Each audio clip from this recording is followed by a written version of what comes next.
шинээр үйл ажиллагаа Улаанбаатар хотод үргэлжлүүлэн хэрэгжүүлэх болсон 9 дүүргийн хотлын дараагаар хэлдэг байна.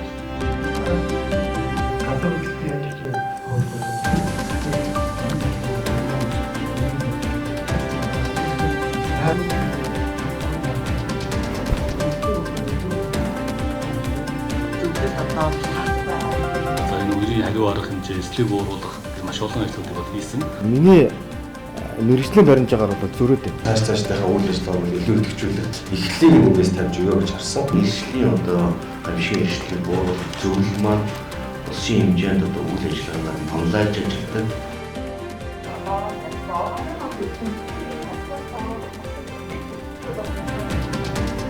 Бодгол дээр бол миний би өөрөө хариуцж энэ төсвийг нь тавиулнаа. Хэрвээ өөргөө гүйцэтгэж чадахгүй бол юус хариуцлага тооцож чадна. Манай Баянгол дүүргийн онцгой байдлыг хэлж байгаа газар чинь өнөр хот руу шууд орчиж байгаа. Тэгэхээр энийг бол бүр ингээд нэг номерын ажил болгож өгөөч л гэж ингэж хүсэв. 8-аас 10 дуудлага мэдээлэлээр бол ажиллаж байна. За аюулгүй гамшиг төсвөртэй ухаалаг бод Зөвлөмжийг бол аль алиг нь редакцийн төсвөртэйгээр баталж байгаа шүү.